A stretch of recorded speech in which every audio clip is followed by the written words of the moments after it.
My husband left me for his 23-year-old assistant, thinking he was getting the promotion and the girl. Wait until you hear how I ended up as CEO of the company he'd dreamed of running his entire career.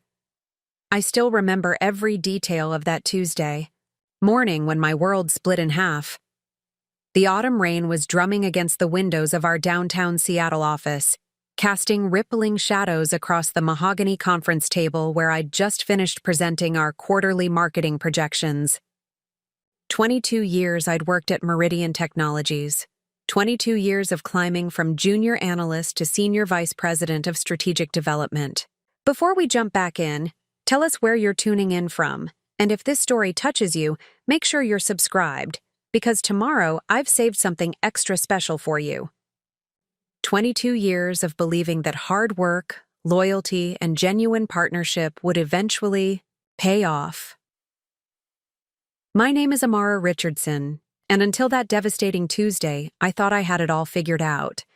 At 45, I was respected in the tech industry, financially secure, and married to Dale Richardson, my college sweetheart and business partner of 18 years. We were the power couple everyone admired. Both of us executives at the same Fortune 500 company, finishing each other's sentences in board meetings, supporting each other through late nights and high-pressure deals. Dale was the vice president of operations, positioned perfectly for the CEO succession everyone knew was coming. Marcus Whitmore, our 68-year-old CEO, had been dropping hints about retirement for months. The board was quietly evaluating internal candidates, and Dale had been the presumed heir apparent since he'd successfully led the company through our major expansion into European markets 3 years prior. I was proud of him, proud of us. We'd built something extraordinary together, not just a marriage, but a professional legacy that would outlast both of us. Our colleagues often joke that we were like a well-oiled machine, anticipating each other's strategies, complementing each other's strengths. I handled the creative vision and market analysis. He managed operations and implementation. Together, we were unstoppable, or so I believed. That Tuesday started like any other.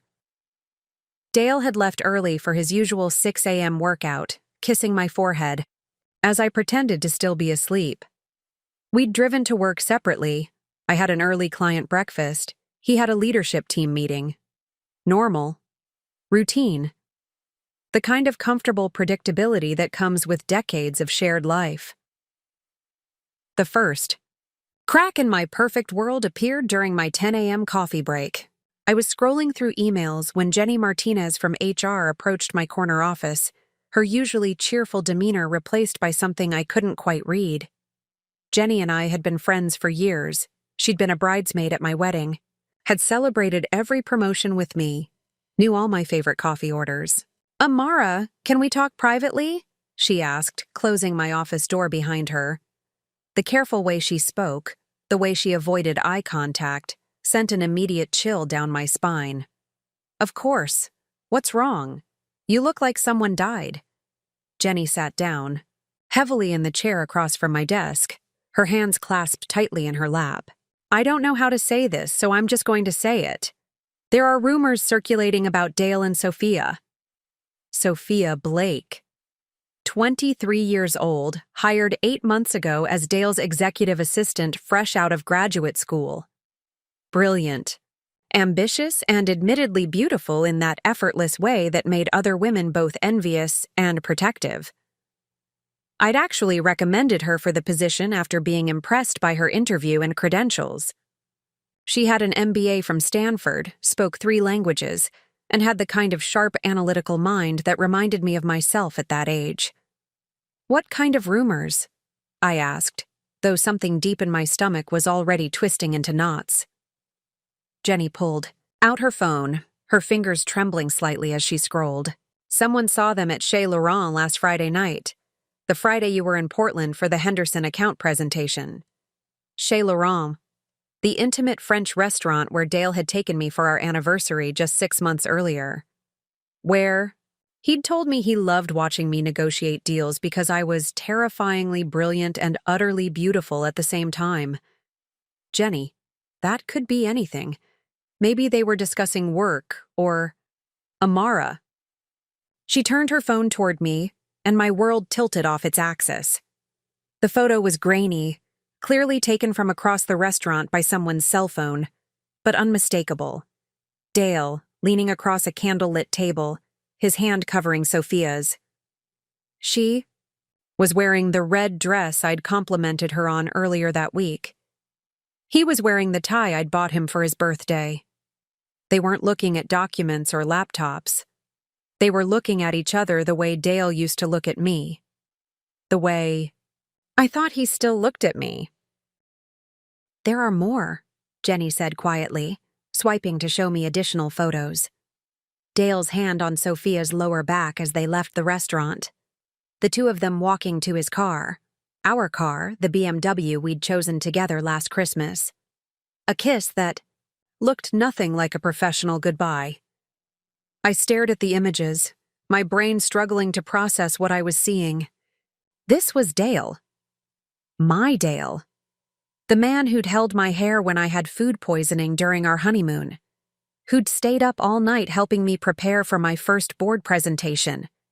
Who'd cried with me when we'd decided not to have children, choosing, instead, to pour our parental energy into mentoring young professionals. Like Sophia. When were these taken? My voice sounded foreign to my own ears, distant and hollow. Last Friday night. But Amara, there's more. Someone from accounting mentioned seeing them at the Marriott downtown last Thursday during lunch. And Lisa from marketing said she saw Sophia leaving Dale's office at 8 p.m. last Tuesday with her hair messed up and her lipstick gone. The timeline was forming, and with it, a sickening realization. All those late meetings Dale had been having, all those urgent operational issues that required evening discussions, all those times he'd come home smelling like unfamiliar perfume, which he'd explained away as new air fresheners in the conference rooms. I'd believed him. I'd believed every excuse, every explanation, every reassurance that his increased workload was just the pressure of positioning himself for the CEO role. I'd even felt proud of his dedication, impressed by his commitment to the company we'd both given our lives to. "How long has this been going on?" I asked, though I wasn't sure I wanted to know the answer. Jenny's expression told me everything. "The rumor started about 3 months ago. But Amara, you need to know, it's not just the affair. There's talk that Dale has been positioning Sophia for a major promotion. Some people think he's planning to bring her with him if he gets the CEO position. The conference room, the quarterly projections I'd just finished presenting." I suddenly remembered the way Dale had looked at Sophia during the meeting, the subtle nod he'd given her when she'd made a suggestion about market penetration strategies, the way she'd smiled back, confident and knowing. I'd attributed it to good mentorship, professional development, the kind of collaborative environment Dale and I had always fostered. Instead, I'd been watching my husband groom his replacement, in more ways than one. The next few hours passed in a surreal haze. I sat through 2 more meetings, smiled at appropriate moments, contributed to strategic discussions, all while feeling like I was watching someone else's life unfold. Every interaction with Dale felt loaded with new meaning. Every time I saw Sophia in the hallway, I wondered what she knew, what she thought of me, whether she felt any guilt at all about destroying a 20-year marriage. By 4 p.m., I couldn't pretend anymore. I needed air, I needed space. I needed to figure out how to breathe in a world where everything I'd believed about my life was suddenly, catastrophically wrong. I grabbed my coat and purse, told my assistant I was feeling unwell, and walked out of Meridian Technologies without a backward glance. The rain had stopped, but the Seattle streets were still slick and gray, mirroring the storm that was building inside my chest. I had no idea that this walk, this desperate attempt to clear my head and process the destruction of my marriage, would lead me to an encounter that would change everything. That in my darkest moment, I was about to stumble into the opportunity of a lifetime. Sometimes the universe has a twisted sense of timing. Sometimes your worst day becomes the first day of your real life. Preparing and narrating this story took us a lot of time, so if you are enjoying it, subscribe to our channel. It means a lot to us. Now back to the story. The coffee shop I found myself in was one of those small, family-owned places that somehow managed to survive in downtown Seattle, despite being surrounded by Starbucks on every corner.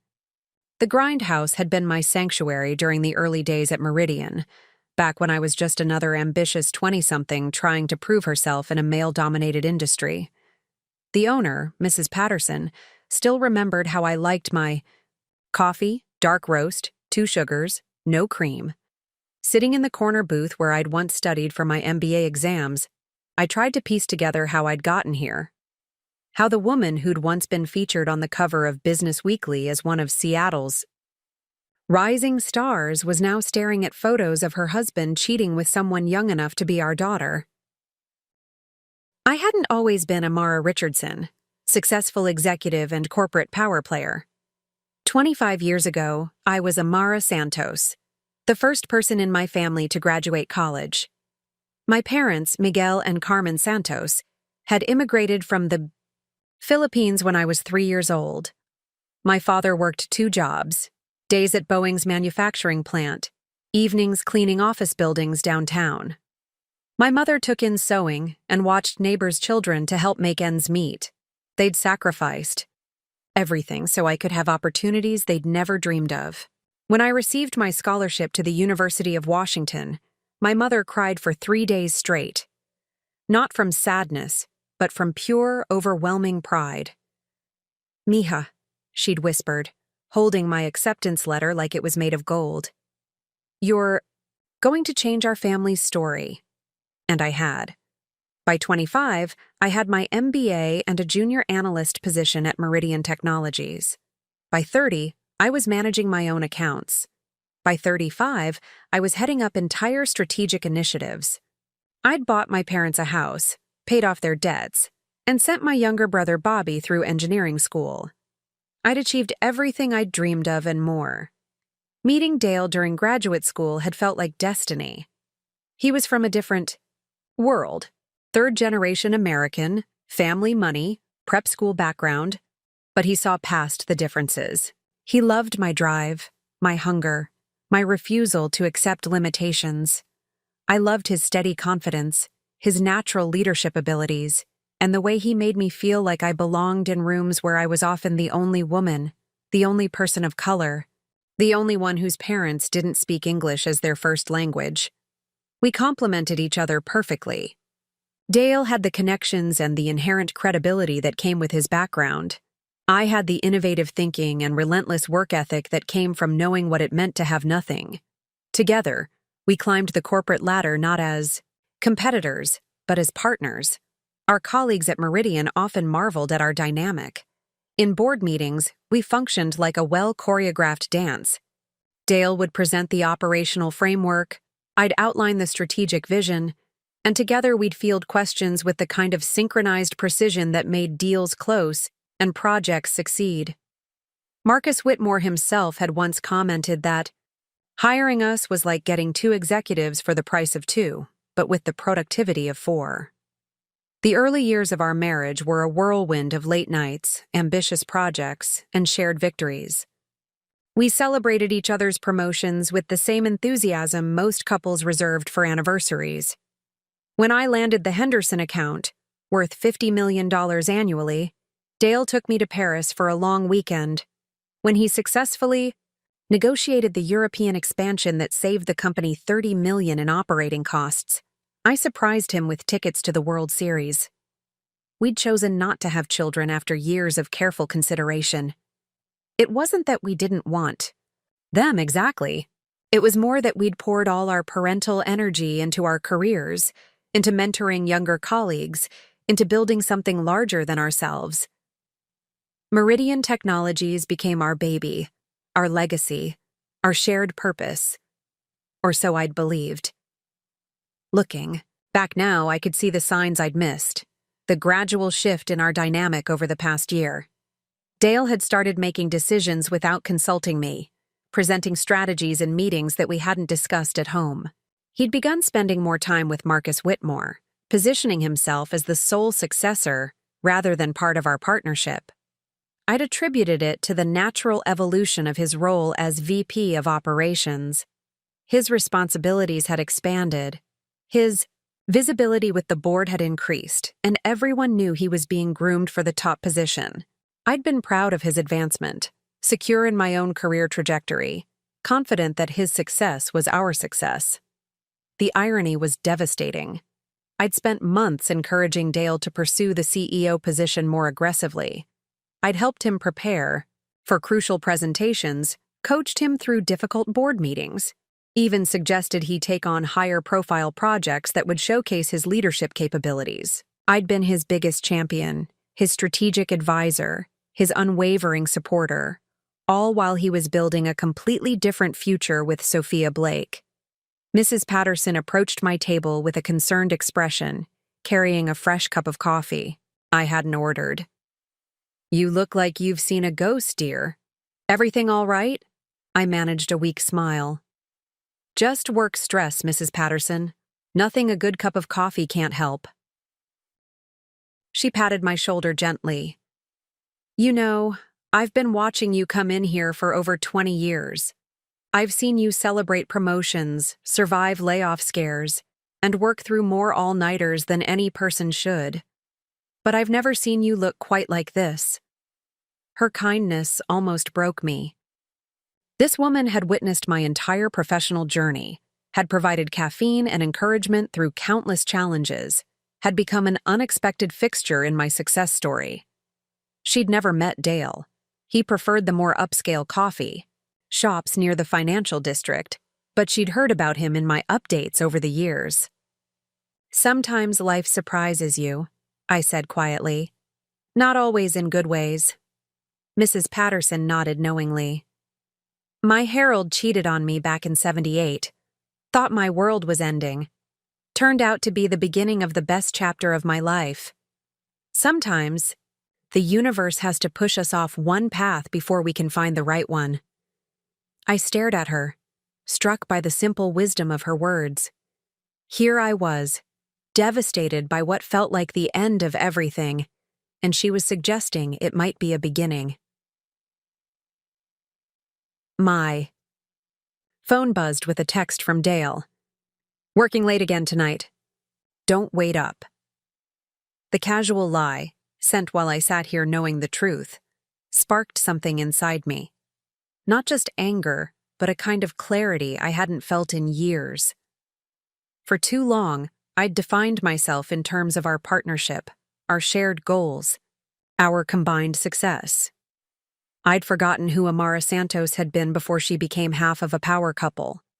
I'd forgotten that the woman who'd clawed her way out of poverty, who'd earned every opportunity through sheer determination, who'd changed her family's entire trajectory through hard work and strategic thinking, that woman didn't need anyone else's validation or partnership to succeed. That woman had built herself from nothing once before. She could do it again.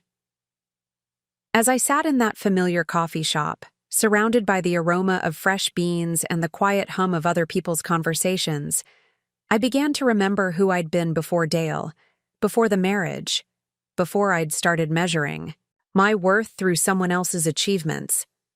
I remembered the young woman who'd walked into Meridian Technologies with more ambition than experience, more dreams than connections, and had refused to accept anything less than excellence. The woman who'd earned respect not through family names or inherited advantages, but through results, innovation, and an unshakable belief in her own capabilities. That woman was still here, somewhere beneath the shock and betrayal. And she was getting angrier by the minute. I finished my coffee, left a generous tip for Mrs. Patterson, and stepped back onto Seattle's busy streets. The late afternoon sun was breaking through the clouds, casting long shadows between the skyscrapers. I had no destination in mind, just a need to keep walking, to let my mind process everything that had changed in the span of a few hours. I had no idea that this aimless walk would lead me to the encounter that would transform my life. That in my moment of greatest vulnerability, I was about to meet the person who would hand me the keys to everything Dale had ever wanted. Walking through downtown Seattle in a daze, I found myself standing in front of the building that housed Titan Industries, Meridian's biggest competitor in the Pacific Northwest tech market. The irony wasn't lost on me. In my moment of personal crisis, I'd unconsciously gravitated toward the one company that represented everything Dale and I had worked against for the past decade. Titan Industries was the tech giant that had tried to poach both Dale and me multiple times over the years. Their CEO, Harrison Reed, was a legendary figure in Seattle business circles, the kind of man who'd built an empire from nothing and commanded respect from competitors and allies alike. We'd crossed paths at industry events, always maintaining professional courtesy despite our company's rivalry. The October wind was picking up, cutting through my blazer and reminding me that I'd left the office without my coat. I should have gone home, should have confronted Dale, should have done any number of rational things. Instead, I stood there, staring up at the gleaming Titan building, feeling more lost than I had since my father died 5 years earlier. Ms. Santos? The voice behind me was familiar, though I couldn't immediately place it. I turned to see Harrison Reed himself approaching from the direction of the building's parking garage. Even at 62, he cut an impressive figure. Tall, silver-haired, with the kind of presence that commanded attention in any room. He was carrying a leather briefcase and looked like he'd just finished a long day of meetings. "It's Richardson."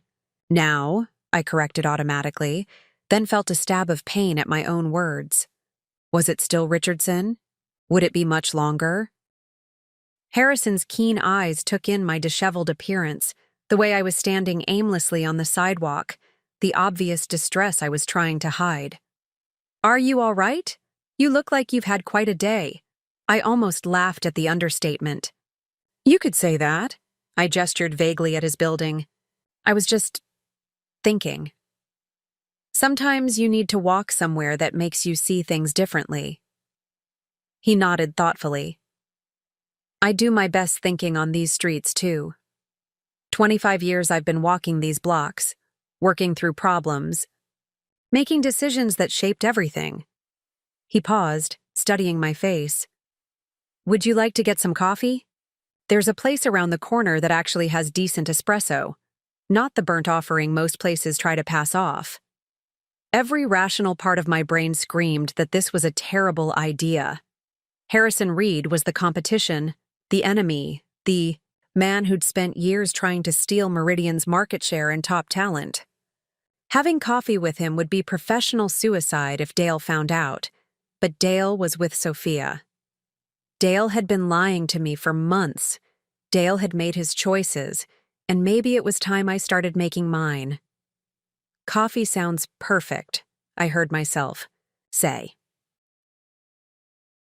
The cafe Harrison led me to was a small Italian place I'd never noticed, despite working in the area for over 2 decades. The owner greeted Harrison by name, and I realized this wasn't a random suggestion. This was his regular spot, his thinking place, just like the grindhouse had been mine. We settled into a corner table, and Harrison ordered us both espresso, without asking what I wanted. Somehow, he'd guessed correctly. The strong, bitter coffee was exactly what I needed. "So," he said after we'd sat in comfortable silence for a few minutes, "what brings Meridian's star strategist to stand outside my building looking like her world just fell apart?" I should have deflected, should have given some vague answer about work stress or personal matters. Instead, something about his direct approach and genuine concern made me want to tell the truth. "I found out today that my husband is having an affair with his 23-year-old assistant." The words came out flat, matter of fact, like I was reporting quarterly earnings. Harrison's expression didn't change, but something shifted in his eyes.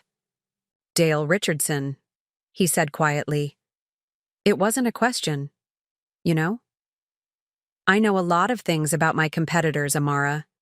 May I call you Amara?" When I nodded, he continued, "I know that you're the real strategic mind behind Meridian's success. Over the past decade, I know that Dale gets credit for initiatives that have your fingerprints all over them, and I know that you've been undervalued and overlooked for far too long. The accuracy of his assessment hit me like a physical blow. How could you possibly know that? Harrison smiled ruefully. Because I've been trying to recruit you for 8 years. Every time I've approached you, you've turned me down out of loyalty to your husband and your company. But I've done my homework, Amara. I know which strategies came from your mind, which deals were closed because of your relationships, which innovations kept Meridian competitive in a market they should have lost years ago. I stared at him. My espresso forgotten. Why are you telling me this? Because 24 hours ago, I announced my retirement to my board of directors. I'm 62 years old. I've built everything I wanted to build, and I'm ready to step back. But I'm not ready to hand over my life's work to just anyone. The conversation felt surreal, like I'd stepped into someone else's life. What does this have to do with me? Harrison leaned forward, his intensity palpable. I need a successor, Amara. Not just someone to maintain what I've built, but someone who can take Titan to the next level. Someone with vision, strategic brilliance, and the hunger to prove themselves. Someone who's been held back by other people's limitations and is ready to show the world what they're really capable of. My heart was racing. Are you offering me a job? I'm offering you my company. The words hung in the air between us. I felt like I was in free fall, like everything solid in my world had given way, and I was tumbling through space with no idea where I might land. Harrison, I can't. I work for Meridian. Dale is about to become CEO. My entire life is tied up in that company. Is it?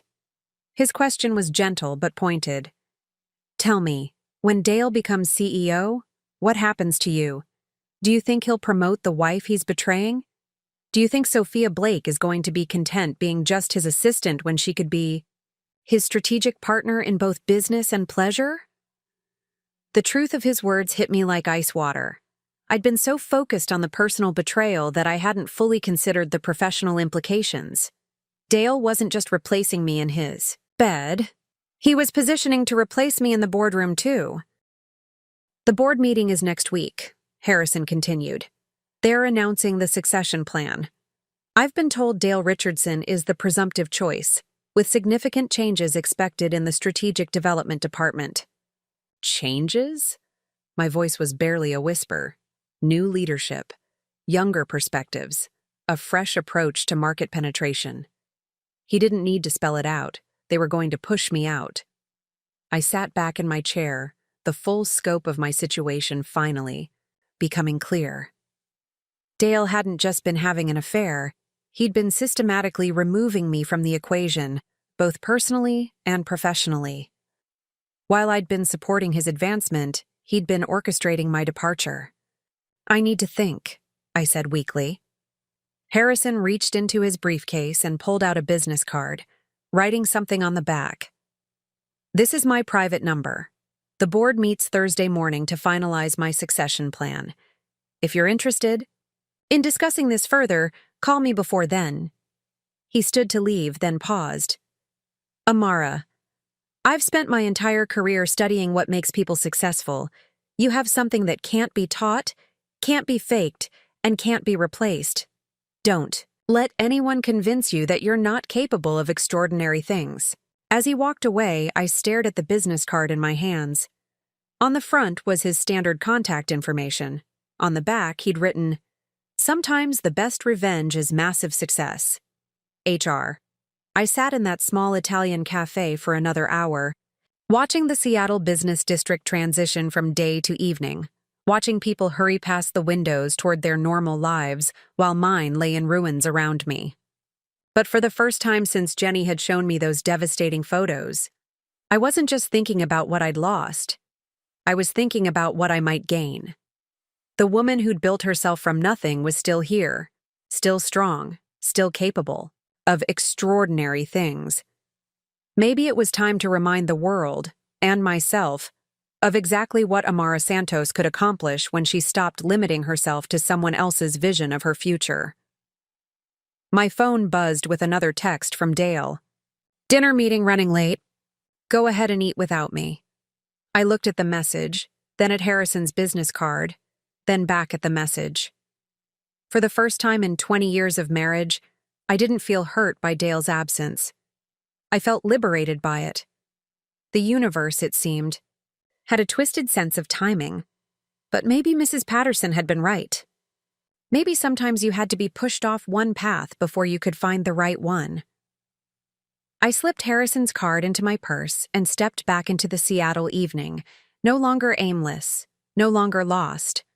I had thinking to do, plans to make, and a future to design. And for the first time in years, that future belonged entirely to me. The drive home from downtown Seattle felt like traveling through a parallel universe. Everything looked the same: the familiar tree-lined streets of Bellevue, the manicured lawns of our upscale neighborhood, the contemporary house Dale and I had bought 3 years ago as a symbol of our success. But I was seeing it all with different eyes, weighing everything against possibilities I'd never dared to imagine.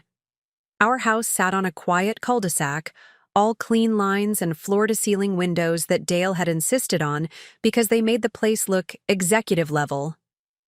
The perfectly landscaped garden, the 3-car garage with his BMW, my Mercedes, and the vintage Porsche he'd bought himself for his 40th birthday. Everything screamed success, stability, the American dream achieved through hard work and smart decisions. Everything except the marriage that had paid for it all. I sat in my car for 10 minutes after pulling into the driveway, Harrison's business card burning a hole in my purse. The logical part of my brain was cataloging all the reasons his offer was impossible. I had 22 years invested at Meridian. I had stock options that wouldn't vest for another 3 years. I had relationships, reputation, a carefully built career that couldn't just be abandoned on a whim. But the other part of my brain, the part that remembered being Amara Santos, the woman who'd taken impossible risks and made them pay off, was doing different calculations. What did I really have at Meridian? A husband who was actively working to replace me? A strategic development position that would likely be eliminated the moment Dale took over? Stock options in a company that would no longer value my contributions? The house was dark when I finally went inside. Dale's note was stuck to the refrigerator. Late dinner meeting with the Tokyo team. Might not be back until morning. You know how these international deals go. Love you. I read the note 3 times, looking for any hint of guilt, any crack in his perfect facade of normalcy. There was nothing. Just the casual lie of a man who'd gotten so comfortable with deception that he'd stopped bothering to make it believable. Tokyo. Team. At 6 p.m. Seattle time, it would be 10 a.m. in Tokyo. Hardly dinner time. But it was prime time for an intimate evening with Sophia Blake.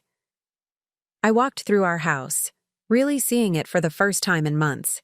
The living room with its expensive furniture and carefully curated art collection.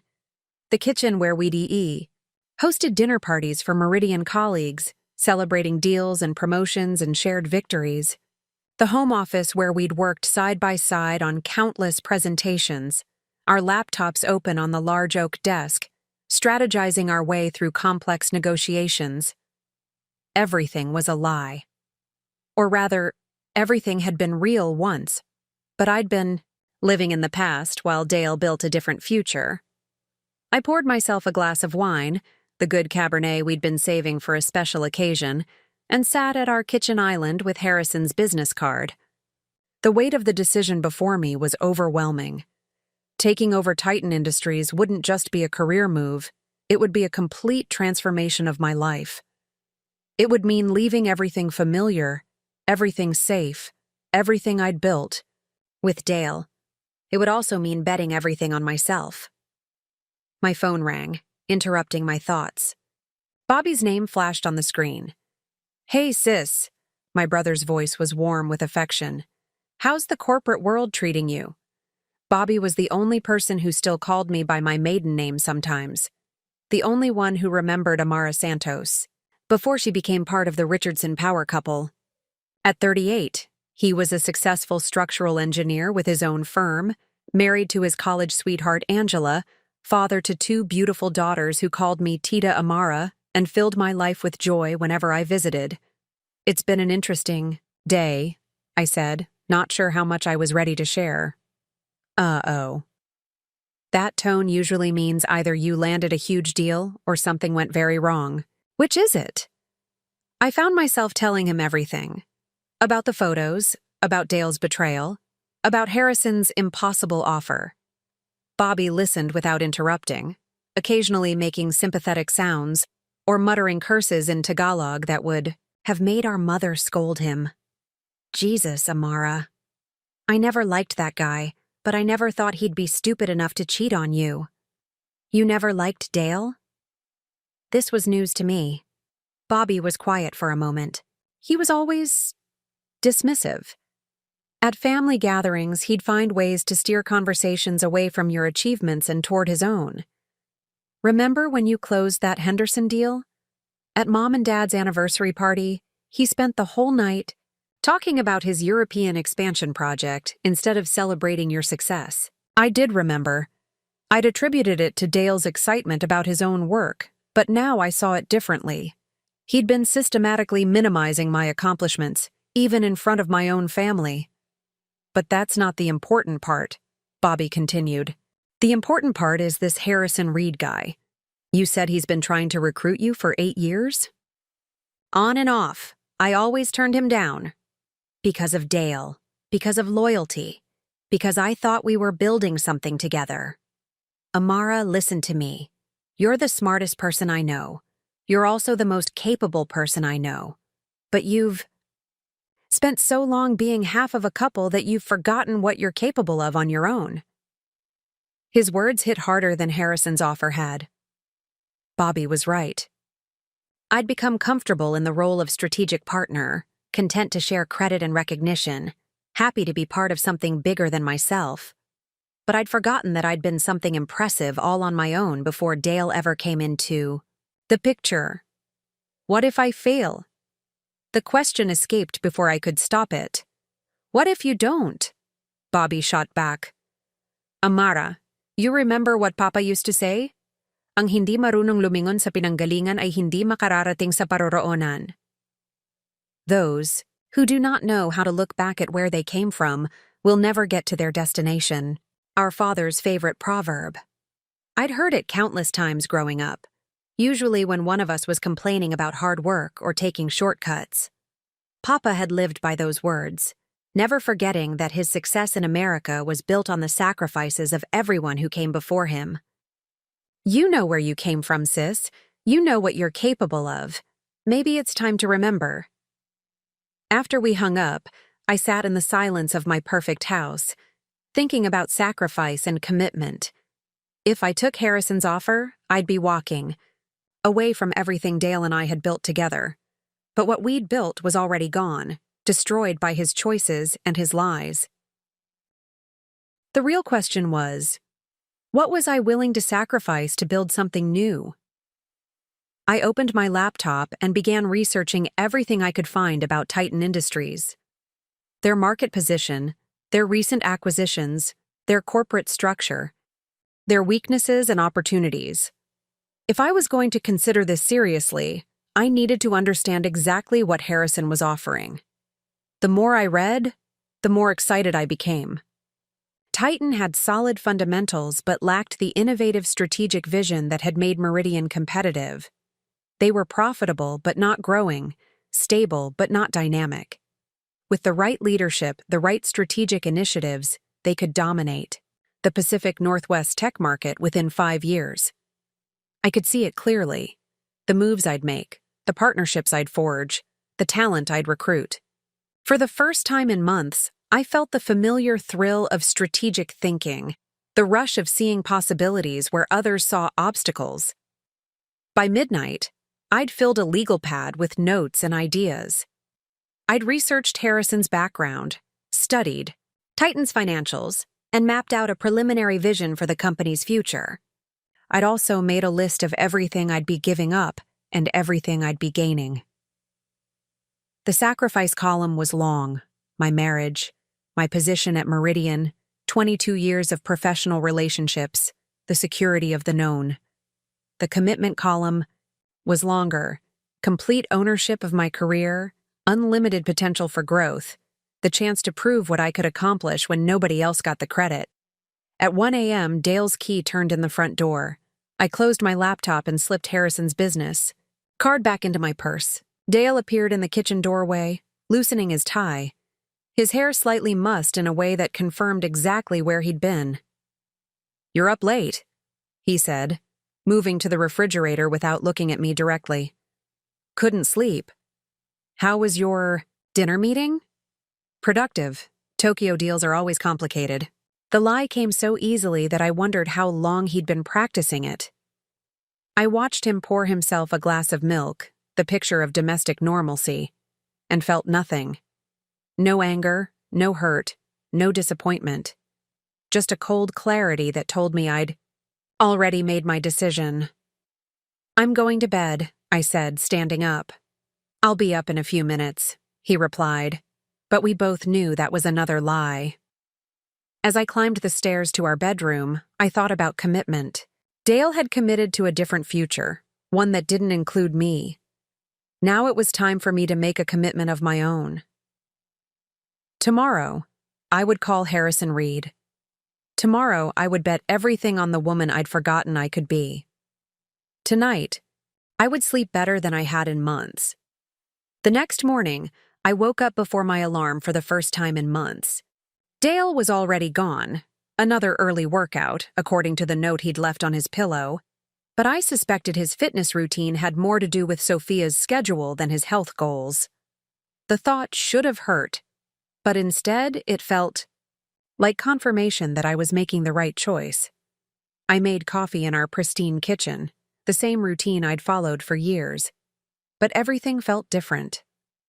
The expensive espresso machine Dale had insisted we needed, the marble countertops we'd debated for weeks, the breakfast nook where we used to read the Wall Street Journal together, it all felt like props in someone else's play. Harrison's business card sat next to my coffee cup, his private number a lifeline to a future I was still afraid to fully imagine. The board meeting was tomorrow. 24 hours to decide whether to bet everything on myself or continue pretending my marriage and career weren't already over. My phone buzzed with a text from Jenny. "Can we talk before you come in? Something you need to know. The urgency." In her message sent a chill down my spine. I called her immediately. "Amara, thank God." Jenny's voice was strained. "I didn't want you to walk in blind. There's a meeting this morning. Marcus, Dale, and some of the board members. They're discussing organizational restructuring and strategic development." The euphemism hit me like a physical blow. Organizational restructuring, the corporate equivalent of a death sentence. When? 9:30. Dale specifically requested that you not be included because it might involve sensitive personnel decisions that could create conflicts of interest. Of course he had. Dale was positioning my removal as a kindness, protecting me from the uncomfortable details of my own professional execution. The efficiency of it was almost admirable. He was eliminating his wife and clearing the path for his mistress in one calculated move. "Jenny, I need you to do me a favor. Can you schedule a meeting for me at 10:30 this morning? Off-site, highly confidential." "With who?" I took a deep breath. "Harrison Reed." The silence on the other end stretched so long I thought we'd been disconnected. Finally, Jenny whispered, "Amara, are you sure about this? I've never been more sure of anything in my life." 2 hours later, I sat across from Harrison in a private dining room at the Four Seasons, the same hotel where Meridian had celebrated its 20th anniversary just 6 months earlier. The irony wasn't lost on either of us. "You look different," Harrison observed, studying my face across the white linen tablecloth. "More focused." "I spent the night thinking about what you said. about what I'm capable of when I stop limiting myself to someone else's vision. Harrison nodded approvingly. And what conclusion did you reach?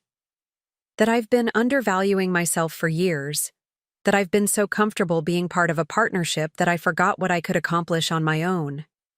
I leaned forward, feeling the familiar thrill of negotiation. But I have conditions.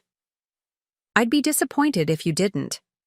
I pulled out the legal pad I'd filled with notes the night before. First, I want to understand exactly what you're offering.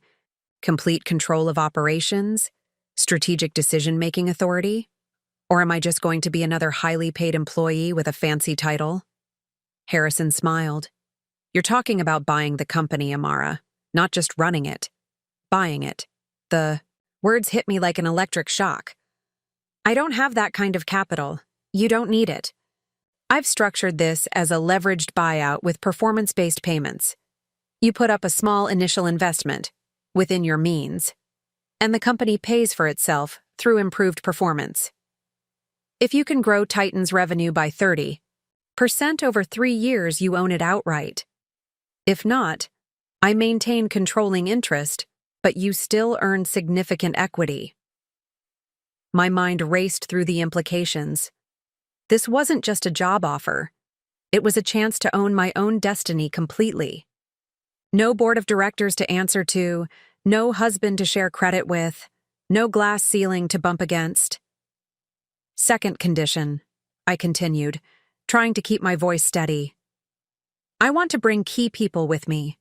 There are talented individuals at Meridian who are being overlooked because they don't fit Dale's vision of the future, such as Denver Walsh in business development. He's brilliant with client relationships, but Dale thinks he's too aggressive. Angela Park in marketing. She has innovative ideas that get shot down because they're too risky. Archie Thompson in finance, who sees opportunities everyone else misses. Harrison made notes as I spoke. You're talking about poaching your husband's staff.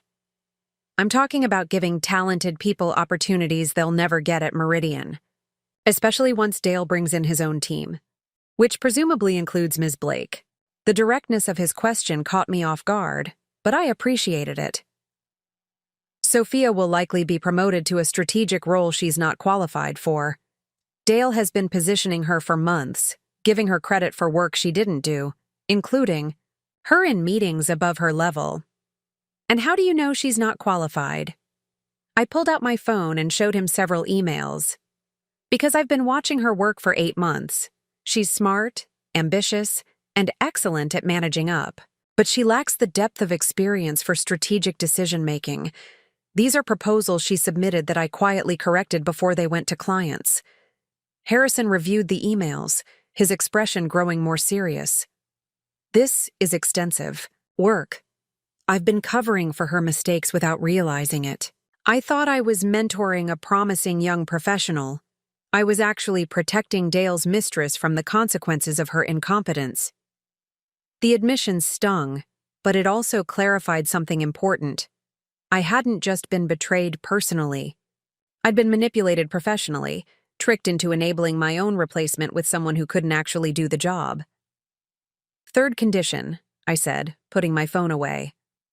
I want this transition to be clean and professional. No publics. Drama. No corporate warfare. I'll serve out my notice at Meridian, transition my accounts properly, and leave with my reputation intact.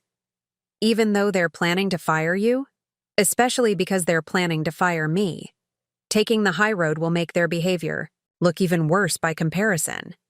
Harrison leaned back in his chair, studying me with new respect. You're not just thinking about revenge, are you? You're thinking about legacy. My parents taught me that how you leave a place matters as much as how you arrive. I won't let Dale and Sophia rewrite history by making me look bitter or unprofessional. We spent the next hour discussing details, timelines, transition plans, the specific terms of the buyout agreement. Harrison had clearly been planning this for months, maybe years. Every question I asked had been anticipated, every potential obstacle addressed.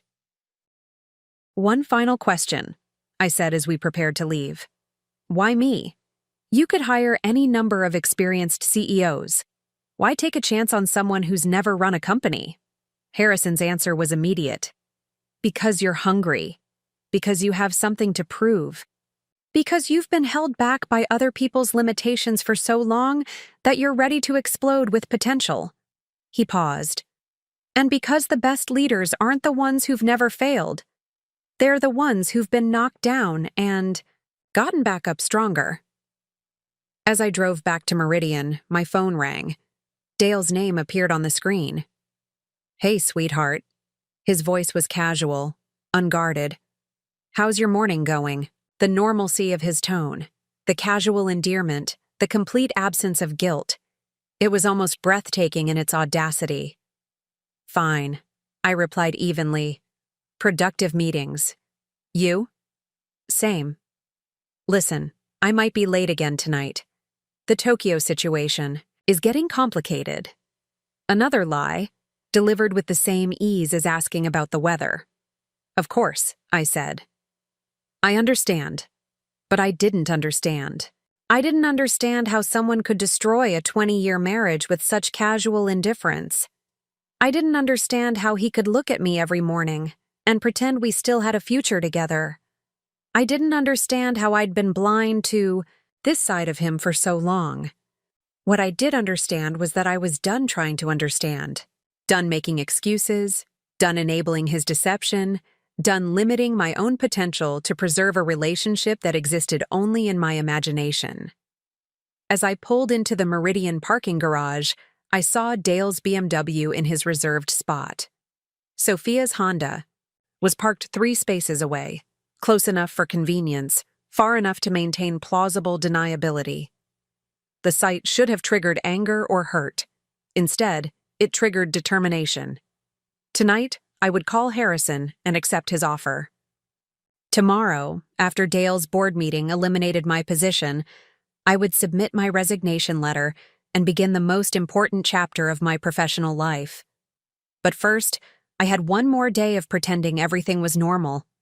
One more day of being the loyal wife and dedicated employee while planning the move that would change everything. The warning signs were everywhere now, in Dale's careless lies, in the emergency meetings I wasn't invited to, in the way Sophia smiled at me. In the hallway, like she knew a secret I didn't, but they weren't warning me away from danger anymore. They were warning me toward opportunity.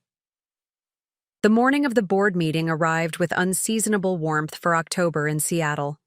I dressed carefully, choosing my navy Armani suit, the one Dale had complimented when I'd worn it to close the Bow Henderson deal. If this was going to be my last day as Amara Richardson of Meridian Technologies, I wanted to look like the executive I'd worked 22 years to become. Dale had left before dawn, claiming he needed to prepare for important presentations. No kiss goodbye, no acknowledgement that this day might be significant for both of us. Just another casual dismissal in what had become a pattern of treating me like a roommate rather than a wife. I arrived at the office early, wanting to observe the dynamics before the formal massacre began. The executive floor had an unusual energy, the kind of contained excitement that preceded major announcements. At 9:15, I watched through my office window as board members arrived. Dale appeared in the lobby at 9:25, looking perfectly composed in his charcoal suit and red tie. Sophia walked beside him, not quite close enough to seem inappropriate, but close enough to send a message to anyone paying attention. My phone rang. Marcus Whitmore's name appeared on the screen. Amara, could you join me in my office? There's something I'd like to discuss before the board meeting. This wasn't part of the script Dale had written. Marcus was supposed to deliver my professional death sentence after the meeting, not before. Marcus was standing by his windows when I arrived. Sit down, please. His tone was formal, but not unkind. Marcus, if this is about the strategic development restructuring. He held up a hand to stop. Amara, I've known you for over 20 years. I also know that some of my executives have been making assumptions about your future with this company. Assumptions that may not align with reality. Marcus returned to his desk and opened a thick folder containing detailed analyses of every major strategic initiative from the past 5 years. Color-coded charts showing which ideas originated from which executives, which implementations succeeded, which relationships drove key deals. According to this analysis, 68% of our successful strategic initiatives over the past 3 years originated from your department. Dale's operational implementations were solid, but the underlying strategies were yours. My phone buzzed with a text from Dale. Meeting starting early. Big announcements coming. Love you. The casual cruelty of his message, sent while he prepared to eliminate my job, was breathtaking. Marcus, I need to tell you something, I began. But he interrupted. Before you say anything, I want you to know that Dale's reorganization proposal has been rejected by the board. Furthermore, I'm recommending a different kind of restructuring, one that recognizes actual performance rather than office politics. I'm offering you Dale's job, Amara, Executive Vice President of Strategic Operations, with a clear path to CEO succession. The offer hung in the air between us like a live wire. 6 months ago, this would have been my dream come true. Now it felt like a trap. I need to think about this, I said carefully. The board meeting that Dale had expected to be his coronation lasted exactly 47 minutes. I know because I watched the clock on my computer screen, counting down the minutes until his world would shift as dramatically as mine had yesterday. Jenny knocked on my door at 10:23 a.m. with a printout of an email sent to all senior staff. Organizational Restructuring, Strategic Development Division. Dale Richardson would continue as Vice President of Operational Management. A new position had been created, Executive Vice President of Strategic Operations. The new EVP would be announced by Friday, pending final discussions with the candidate, Dale. Must be losing his mind right now, Jenny whispered. As if summoned by her words, Dale's voice carried down the hallway, strained, desperate. My phone buzzed with a text from him. Need to talk. Something's gone wrong with the succession plan. Can you meet me for lunch? For the first time in our 20-year marriage, Dale was asking for my help instead of assuming it would be available. Walked to the break room, deliberately passing Dale's office. Through his open door, I could see him pacing behind his desk, phone pressed to his ear. Sophia sat across from him, her usual confident posture replaced by tension. In the break room, Denver Walsh was making his 3rd cup of coffee. Hell of a morning, he said. You hear about the reorganization? Denver lowered his voice. People are saying Dale completely misread the board's priorities. Word is Marcus had data. Serious data about who's actually been driving strategy. Around here? You know what's really interesting? Denver continued. 3 different people told me they saw Dale and Sophia at that expensive restaurant in Bellevue last week, at 8 p.m. on a Saturday, while you were in Portland for the Henderson presentation. The timeline hit me like ice water. I'd been working overnight to secure our biggest client relationship, while Dale was having romantic dinners with his assistant. Denver, are you telling me this as a friend or as a colleague? As someone who thinks you deserve better than what you've been getting, both personally and professionally. At 2:15, Dale entered my office looking disheveled, his tie askew, stress lines around his eyes. Amara, we need to talk. Something's happening that I don't understand. The board meeting didn't go as expected? It was a disaster. Marcus had all this data about strategic initiatives, about who was really driving what projects. He made it sound like I've been taking credit for other people's work. The complaint was so tone-deaf, so completely lacking in self-awareness, that I almost laughed. Have you been taking credit for other people's work? Dale became defensive. Leadership means taking responsibility for your team's output. But Marcus seemed to think the initiatives were coming from specific individuals, not the department as a whole. Dale stared at me, something shifting in his expression. You're not surprised by any of this, are you? The suspicion in his voice, was new and dangerous. Dale was finally starting to realize that he might not be the only one with secrets. I had no idea Marcus was conducting performance audits, I said, which was technically true, but I could see in Dale's eyes that he was beginning to suspect there were things I wasn't telling him. The hunter was finally realizing he might also be the prey. The silence stretched until Dale's phone buzzed with a text. I caught a glimpse of Sophia's name before he turned it face down. Even in his moment of professional crisis, he was still coordinating with his mistress. Maybe we should have dinner tonight, just the two of us. Reconnect, Dale said. After months of fake Tokyo meetings and mysterious late nights, now he wanted to reconnect. I actually have plans tonight, I said. Jenny and I are having drinks. Plans? With who? The possessiveness in his voice surprised me. Since when do you and Jenny have drinks on weeknights? Since I realized I've been neglecting my friendships. It's important to maintain relationships outside of work and marriage. After Dale left looking unsettled, I called Jenny for intelligence gathering. Meet me at the grindhouse at 5:30, and bring anyone else from the office who might want to discuss today's developments. At 5:30, Jenny had assembled quite a group. Denver Walsh, Angela Park from marketing, and Archie Thompson from finance, the talented individuals who'd been consistently overlooked by Dale's vision of the future. Anyone want to tell me what the hell happened in that boardroom today? Denver asked. Marcus Whitmore happened, Angela replied. Apparently he's been keeping track of who actually does what around here. About time, Archie muttered. I've been sending Dale detailed financial analyses for 3 years, and he presents them like he discovered the trends himself. It's not just taking credit, Angela said. It's actively suppressing innovation. Last month, I proposed a digital marketing initiative that could have increased client engagement by 40%. Dale killed it because it was too aggressive.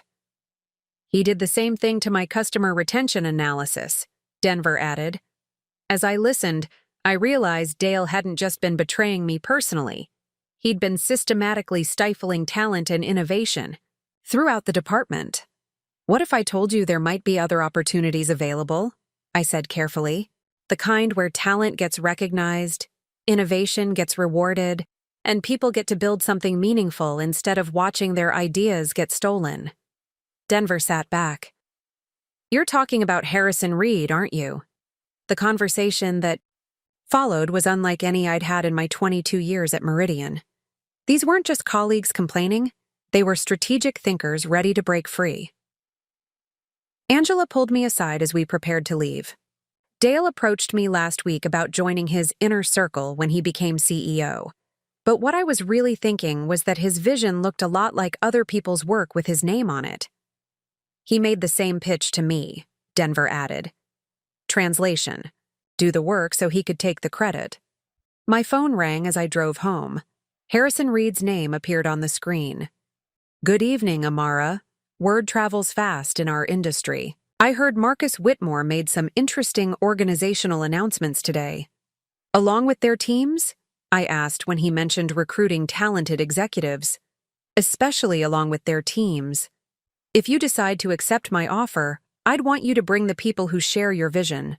The allies were emerging, the chess pieces were moving, and Dale was finally beginning to understand that he might not be the only player in this game.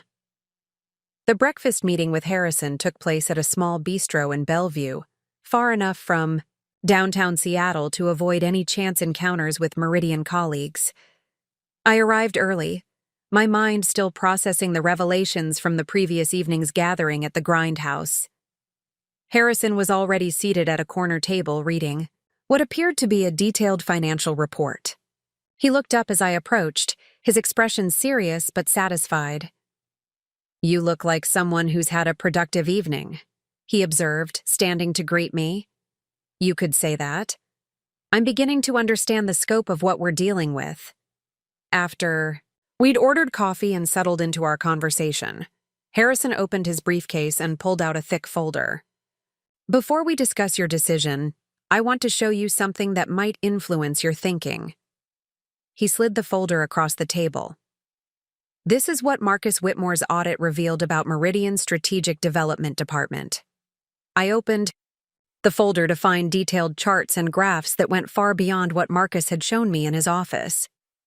This analysis included email metadata, meeting attendance records, project timelines, and even client feedback scores correlated with specific strategic initiatives. "How did you get this?" I asked, though I suspected I knew the answer. "The consulting firm Marcus hired? They're a subsidiary of a company I own.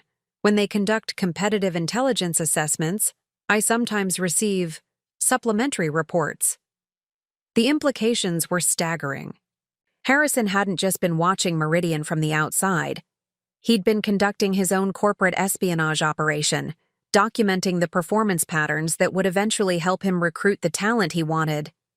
"This is comprehensive," I said, scanning through pages of data that painted a damning picture of Dale's leadership style. "Page 12 is particularly interesting," Harrison suggested. I flipped to a section titled Initiative Attribution Analysis. The chart showed a clear pattern: strategic ideas originating from various department members, being refined and developed through collaborative processes, then presented to upper management with Dale's name as primary contributor. But the most shocking revelation was on page 15, External Communications Monitoring. "You've been tracking Dale's communications?" I asked, staring at email logs and phone records. "Not directly. But when someone uses company resources for personal communications, and those communications involve potential conflicts of interest with strategic department personnel, it becomes relevant to competitive analysis." The logs showed months of after-hours communication between Dale and Sophia, including exchanges of strategic documents, meeting schedules, and what appeared to be coordination of Dale's presentation materials. There were also communications with other Meridian employees, the same people who'd been approached about joining Dale's inner circle. "This suggests he's been using Sophia as more than just an assistant," I said, though the words felt inadequate. "It suggests he's been running a shadow organization within Meridian, positioning himself to claim credit for departmental achievements, while building a loyal team that would follow him into executive leadership." My phone buzzed with a text from Dale. "Marcus wants to meet with me again this morning. Something about additional performance concerns. Do you know what this might be about?" The timing of his message, while I sat reviewing evidence of his systematic manipulation, felt like the universe's sense of irony at work. "I think Marcus might be conducting a follow-up review," I texted back, which was probably accurate. Harrison watched me respond to the message. "Your husband is about to have a very difficult conversation."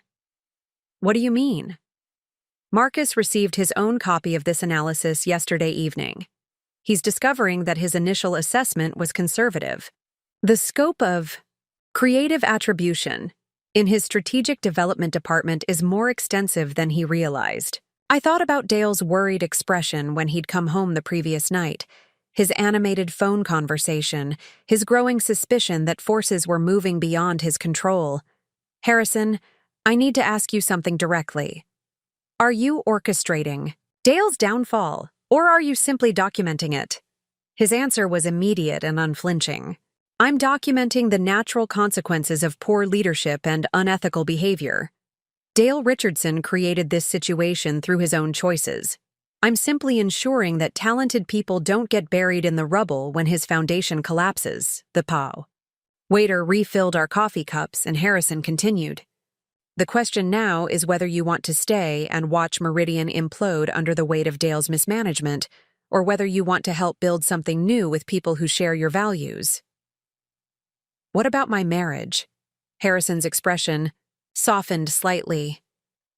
"Amara, your marriage ended months ago when Dale chose deception over honesty. You've been mourning a relationship that only existed in your imagination. The question is whether you're ready to stop pretending." My phone buzzed again. This time it was a group text from Jenny to several people, including me. "Emergency HR meeting scheduled for 10 a.m. all strategic development staff required to attend. Something about personnel policy compliance review. It's happening faster than I expected, Harrison observed, reading over my shoulder. What's happening? Dale's house of cards is collapsing. Marcus has clearly decided to address the attribution issues directly. That meeting isn't about policy compliance. It's about documenting who actually did what work before making personnel decisions. I stared at the text message, realizing that Dale's professional world was about to undergo the same devastating revelation that my personal world had experienced 3 days ago. I need to be there, I said, starting to stand. Harrison placed a gentle hand on my arm. Amara, you need to decide what role you want to play in this drama. Do you want to be the loyal wife who stands by her husband while he faces the consequences of his choices? Or do you want to be the strategic leader who protects talented people and builds something better? The choice crystallized in that moment. I could return to Meridian, attend the HR meeting, and watch Dale's carefully constructed facade crumble while pretending I didn't know about Sophia, about the stolen credit, about the systematic exploitation of our colleagues' talents. Or I could choose a different story entirely. If I accept your offer, how quickly could we move? Harrison smiled. I've had the paperwork ready for weeks. We could announce your appointment as CEO of Titan Industries by Monday morning. Your team could start transitioning immediately. And Dale? Dale will be dealing with the consequences of his own choices. Marcus Whitmore is nobody's fool, and he doesn't tolerate executives who treat their departments like personal intellectual property farms. I looked at my phone, at the emergency meeting notification, at the evidence folder spread across our table, at Harrison's expectant expression. Then I made the call that would change everything. Marcus? It's Amara. I need to schedule a meeting with you before the HR session this morning. There's something important I need to tell you about my future with Meridian Technologies. As I hung up, Harrison raised his coffee cup in a subtle toast. Welcome to the beginning of your real career, Ms. Santos. For the first time in 20 years, being called by my maiden name felt like coming home. The drive back to Meridian felt different this time. I wasn't rushing to save my marriage or scrambling to understand my husband's betrayal. I was driving toward a confrontation I'd been unconsciously preparing for my entire career. The moment when I would finally stop being half of someone else's equation and start being the complete solution to my own life. Marcus's assistant had squeezed me in for a 9:15 meeting, 15 minutes before the emergency HR session. As I walked through the Meridian lobby, I noticed the subtle signs of corporate crisis management. Hushed conversations near the elevators, executives checking their phones more frequently than usual, the kind of contained energy that preceded major organizational upheaval. Jenny intercepted me near the elevator bank, her expression tense with concern. Amara, I don't know what's happening, but Dale's been in Marcus's office since 7:30 this morning. Security escorted someone from IT up there an hour ago with boxes of equipment. IT involvement meant they were conducting digital forensics. Harrison's evidence folder had probably prompted Marcus to dig deeper into company communications, and what they were finding was clearly worse than anyone had anticipated. Has anyone seen Sophia this morning? I asked. Jenny shook her head. She called in sick. First time she's missed work since she started here. Of course she had. The rats were already abandoning the sinking ship. Marcus's office door was closed when I arrived, but I could hear raised voices through the walls. Dale's voice, strained and defensive, punctuated by Marcus's calm, measured responses. I couldn't make out specific words, but the tone told the entire story. Confrontation, denial, the slow dismantling of carefully constructed lies. At exactly 9:15, Dale emerged from the office looking like he'd aged 5 years in 2 hours. His usually perfect hair was disheveled, his tie crooked, and there were stress lines around his eyes that made him look both desperate and defeated. He saw me, waiting, and stopped short, his expression shifting from desperation to something approaching suspicion. What are you doing here? he asked, his voice strained. I have a meeting with Marcus. About what? For a moment, I felt a flicker of the old impulse to protect him, to make excuses, to smooth over his obvious distress. Then I remembered the photos of him with Sophia, the systematic theft of credit from talented colleagues, the months of lies delivered with casual indifference. About my future, I said simply. Dale stared at me, and I could see the moment when he realized that the wife who'd always been his strongest supporter might not be playing for his team anymore. Amara, whatever Marcus told you about the performance. Analysis. You have to understand that leadership is complicated. Sometimes the metrics don't capture the full picture of... Mr. Richardson, Marcus's assistant interrupted from the doorway. Mr. Whitmore needs to see you in HR Conference Room B in 10 minutes. The disciplinary committee is ready for your... Statement. Disciplinary committee. The words hit Dale like a physical blow.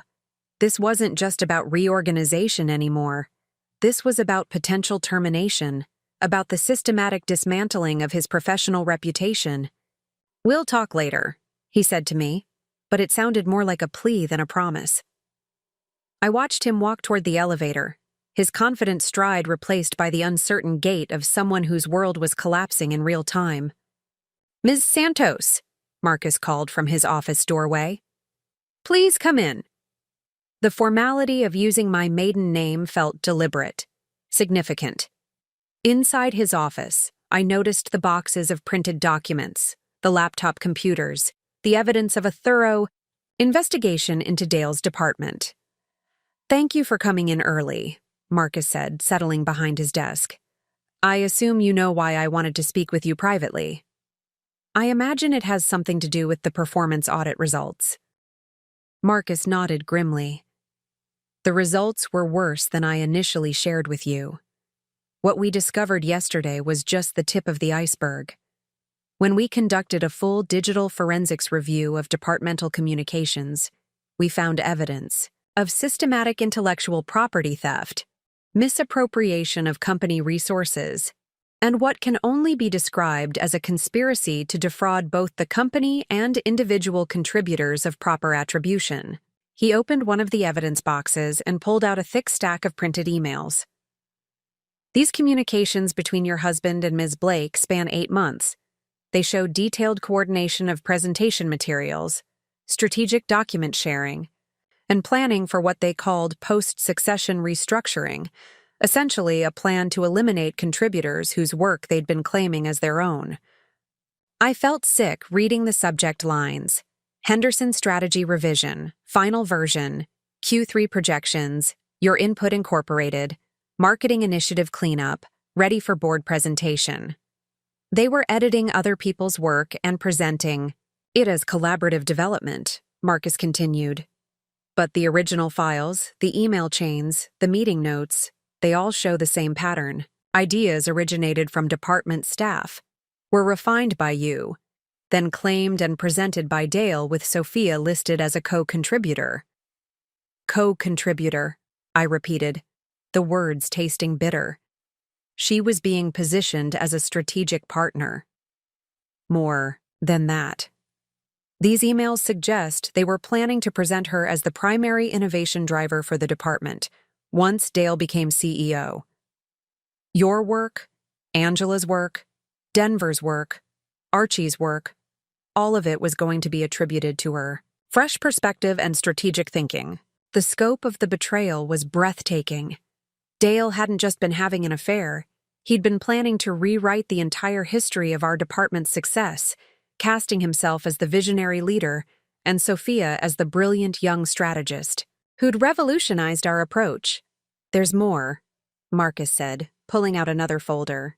We found communications with external recruiters discussing the formation of what Dale called his strategic dream team.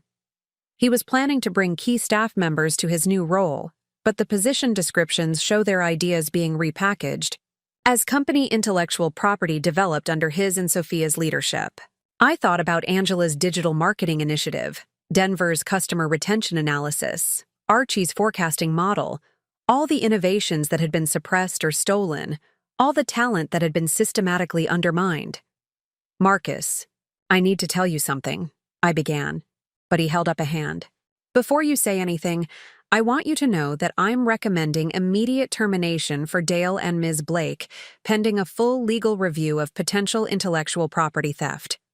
The board agrees that this level of systematic deception is incompatible with executive leadership. The word should have triggered sadness, sympathy, some emotional response to my husband's professional destruction. Instead, I felt only clarity. I'm resigning from Meridian Technologies, effective 2 weeks from today, I said quietly. Marcus looked surprised. Amara, you don't need to resign.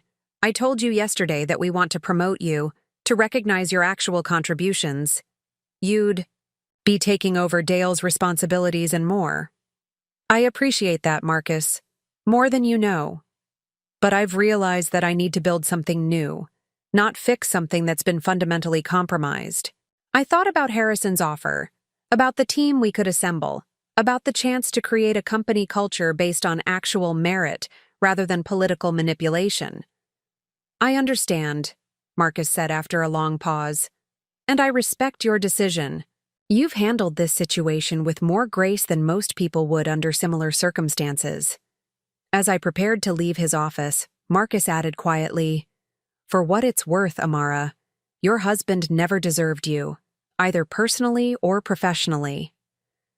The kindness in his voice almost broke my composure, but I managed to smile and thank him before walking out into the hallway where my real life was finally about to begin. By Monday morning, I would be sitting in a very different boardroom, making very different decisions as the CEO of Titan Industries. The Titan Industries boardroom was everything Meridian's wasn't. Modern without being sterile, confident without being arrogant. Floor-to-ceiling windows overlooked Elliott Bay, and the afternoon sun cast long shadows across the polished conference table where my new life was about to officially begin. Harrison sat at the head of the table, flanked by board members I'd only read about in business journals. These were serious people, former CEOs, venture capitalists, industry legends who'd built empires from vision and determination. The fact that they were here to approve my appointment felt both surreal and inevitable. Ladies and gentlemen, Harrison began, I'd like to formally introduce Amara Santos, incoming CEO of Titan Industries. The use of my maiden name in this context felt like a declaration of independence. I was no longer the other half of a power couple, no longer defined by someone else's achievements or failures. I was Amara Santos, and that was enough. As Harrison outlined the transition plan, my phone vibrated continuously with messages I refused to check. Dale's desperate attempts to reach me had been escalating since I'd left Meridian, but I had nothing left to say to him. The press release goes out at market close, Harrison continued. Monday morning, we'll announce the key appointments to the executive team. Denver Walsh as VP of Strategic Partnerships, Angela Park heading Client Engagement, Archie Thompson as CFO.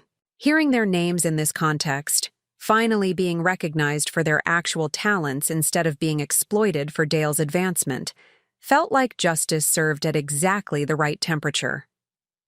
Board member Patricia Williams leaned forward. Ms. Santos, walk us through your vision for Titan's first year under your leadership. This was the moment I'd been unconsciously preparing for my entire career. Not just the strategic vision, but the leadership philosophy that would define everything we built together. Innovation without exploitation, I began. We're going to create an environment where the best ideas rise to the top regardless of who presents them, where credit goes to contributors rather than managers, where collaboration means partnership rather than appropriation. I thought about Dale's systematic theft of credit, about talented people suppressed and undermined, about the culture of intellectual parasitism that had defined my last decade at Meridian. We're going to prove that you can build a billion-dollar company without stealing from the people who do the actual work. The room was quiet, absorbing not just my words but the conviction behind them. These weren't theoretical management principles. They were battle-tested insights earned through betrayal and transformation. My phone buzzed again. This time I glanced at it. Emergency at home. Please come. I need you. Dale. I turned the phone face down and continued my presentation. Market penetration will focus on sectors where Meridian has shown strategic weakness: emerging technologies, sustainable solutions, international partnerships. We already have preliminary agreements with 3 major clients who are ready to move their business based on personnel changes. Harrison smiled knowingly. Those clients were probably companies I'd developed relationships with personally, relationships that had always been attributed to Dale's leadership, but were actually built on my strategic insights and authentic connections. Our competitive advantage will be authenticity, I continued. While other firms promise innovation, we'll deliver it because we're not suppressing the people who generate it. While other firms claim collaborative partnerships, we'll demonstrate it by sharing credit where credit is due. Board member James Morrison, former CEO of Pacific Tech Solutions, nodded approvingly. This sounds like a response to specific market failures. Are we targeting particular competitors? I smiled. We're not targeting anyone specifically. We're simply offering what they can't: genuine strategic innovation without the political manipulation that destroys talented teams. Finally, I said, standing to look out at Elliott Bay, we're going to demonstrate that the best revenge isn't destruction, it's massive success built on genuine merit. The room erupted in questions about implementation timelines, resource allocation, and competitive positioning. For the next hour, I fielded inquiries with the confidence of someone who'd been strategically planning this transformation for months without realizing it. Every question about market penetration drew on insights I'd developed at Meridian but never been allowed to fully implement. Every discussion of team building reflected lessons learned from watching talented people be systematically undermined. Every strategic decision was informed by years of seeing innovation suppressed in favor of credit claiming. The vote was unanimous. I was officially CEO of Titan Industries, effective immediately. As board members congratulated me and discussed implementation details, I felt my phone buzzing again. Multiple missed calls from Dale, increasingly frantic text messages, even a voicemail from Sophia. Apparently her sick day hadn't prevented her from monitoring the situation. But their panic belonged to a different chapter of my life, one that had ended the moment I'd walked out of Meridian Technologies. Walking to my new office, Harrison's old corner suite with views of the city, I was about to conquer. I finally allowed myself to smile. The breaking point hadn't broken me. It had revealed exactly how strong I'd always been. Harrison appeared in my doorway as I was settling behind my new desk. How does it feel to be the most powerful woman in Seattle tech? He asked. Like I'm finally where I was always supposed to be, I replied, looking out at the skyline. Like I've been preparing for this moment my entire career without knowing it. He handed me a bottle of champagne with a note. For the woman who turned betrayal into breakthrough. The Phoenix rises. HR. As I opened the champagne and poured 2 glasses, I thought about the breaking point that had brought me here. Dale's betrayal hadn't destroyed me. It had forced me to remember who I'd been before I'd started compromising my potential to preserve a marriage that had only existed in my imagination.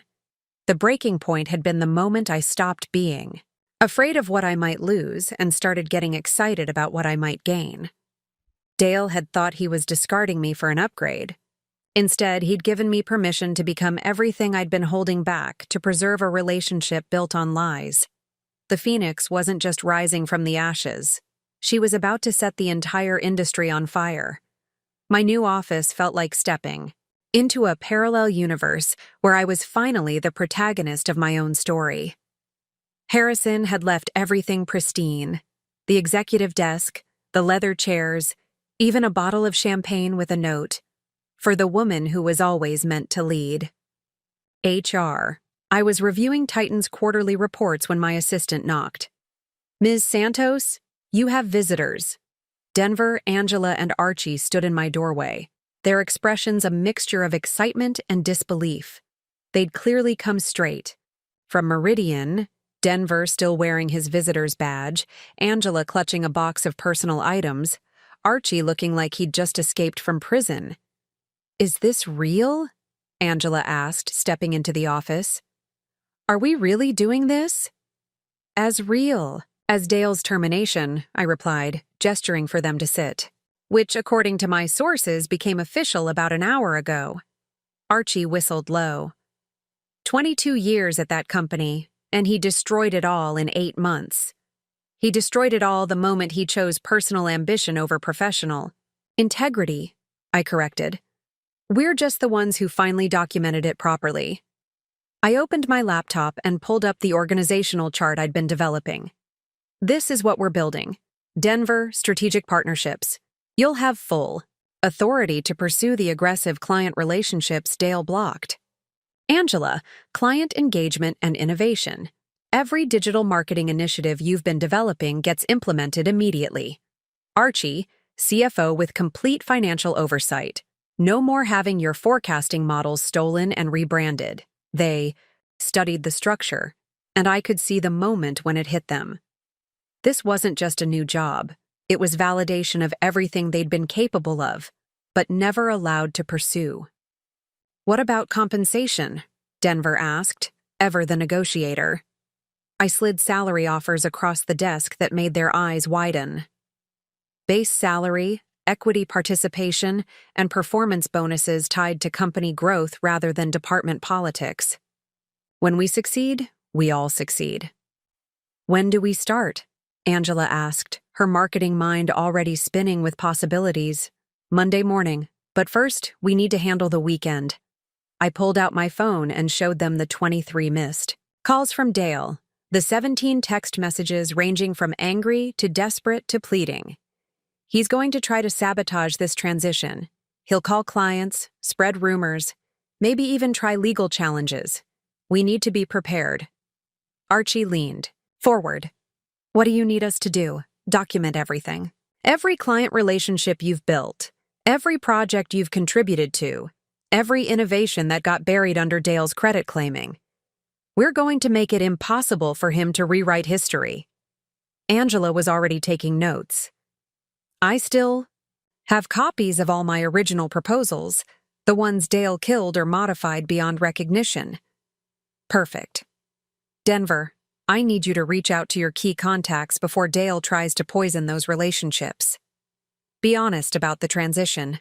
Most of them will probably be relieved to work with someone who actually understands their needs." My phone buzzed with another text from Dale. "The house is in both our names. We need to discuss logistics. This affects both of us." I showed them the message, and Denver snorted. "Even now, he's trying to make it about him." "Not anymore," I said, blocking Dale's number. "From now on, all communication goes through lawyers. I'm done being manipulated by someone who spent months planning my professional elimination while sharing my bed." The room fell quiet as the full scope of Dale's betrayal sank in. These weren't just colleagues who'd been exploited. They were allies who understood that what had happened to me could have happened to any of them. "There's something else," I said, opening the Titan Industries strategic plan Harrison had left for me. "We're not just building a better company than Meridian. We're going to become their biggest competitor, and we're going to do it by implementing every innovative idea Dale suppressed." Angela grinned. "So we're turning his greatest weakness into our greatest strength." Exactly. Every talent he overlooked, every strategy he killed, every relationship he took for granted, it all becomes our competitive advantage. As they prepared to leave, Archie paused at the door. "Amara, for what it's worth, we all knew. Maybe not about Sophia specifically, but we knew Dale was taking credit for work that wasn't his. We should have said something sooner." "You're saying something now," I replied. "And that's what matters." After they left, I sat in my new office as the Seattle skyline began to twinkle with evening lights. Tomorrow, Dale would wake up unemployed, facing potential legal action. his carefully constructed reputation in ruins.